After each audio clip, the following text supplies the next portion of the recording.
Hello, Wayne Roach here, lead singer in the band The Strawberry Jam. With you today to read chapter 9 of Exodus. And before I begin, I'd like to mention, if you have not had the chance yet to take a listen to our Christmas song. I mean, it's not really a Christmas song, but it is a Christmas song. It's for the Christmas season. It talks about Christmas a little bit. It's called River, you know. It was a Joni Mitchell song. It still is, you know. But we decided to make it a bit jam. Record it, you know. It was all done quite quickly, you know. We were sitting at home one day and I thought, well, it's nice. Do. So, you know, I'm not a great player, but, you know, I had these chords, you know, that I played. And, you know, gave it to Nathan. He played them better and then I sang to it. And he's like, what are you singing? I was like, I just took the words from this song. And it was just, you know, the words from River, because, you know, I like them words. And so, what it was that it just works so well that I just said, well, why don't we just use the words and make it a cover tune? So that's what we did. Anyways, so it's our Christmas song. Go to our MySpace. You know, there's probably a link somewhere.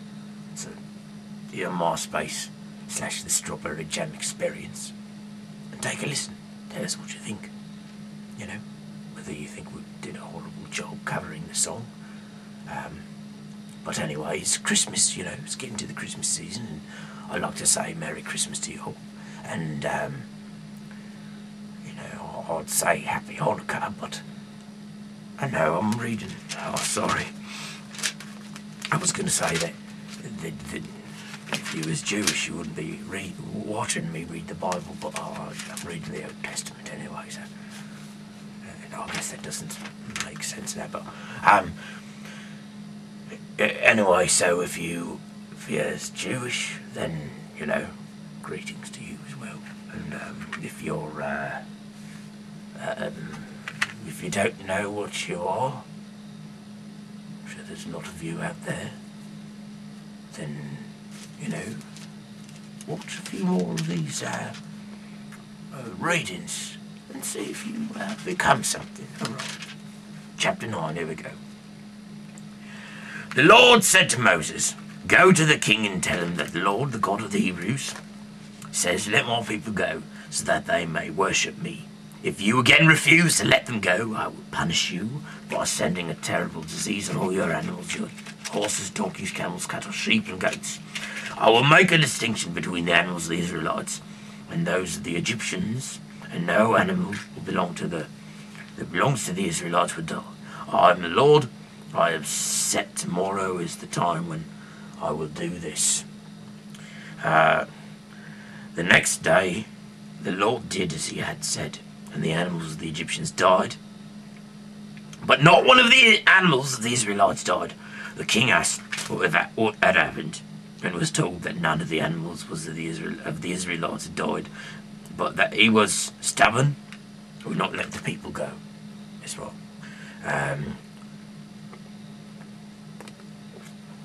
Oh, piss. Excuse me. Then the Lord has said to Moses and Aaron, take a few handfuls of ashes from the furnace. Moses is to throw them into the air in front of the king. They will spread out like a piss dog, fine dust, over all the land of Egypt, and everywhere they will become boils that become open sores on the people and the animals, you know, so that they got some ashes and stood before the king. Moses threw them into the air, and they produced boils that became open sores on the people and the animals. And the magicians were not able to appear before Moses because they was covered with boils, like all the other Egyptians.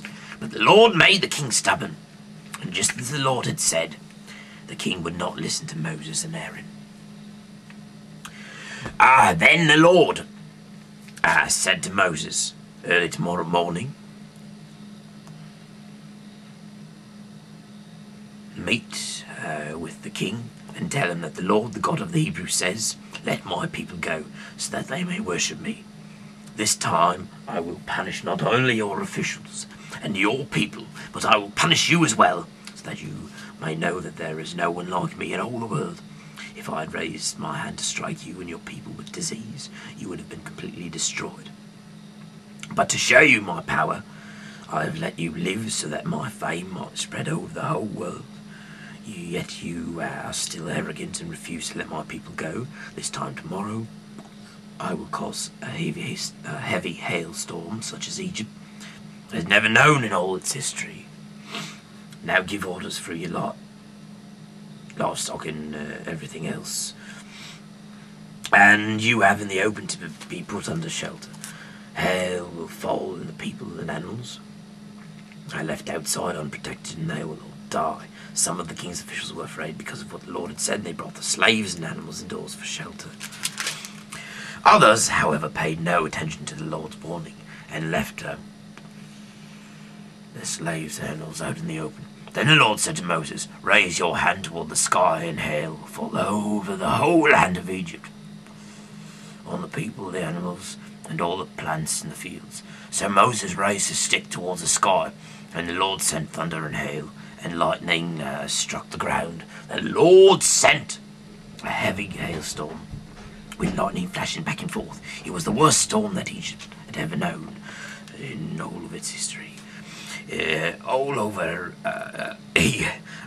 Egypt, the hail struck down everything in the open, including all the people and all the animals. It beat down all the plants in the fields and broke all the trees.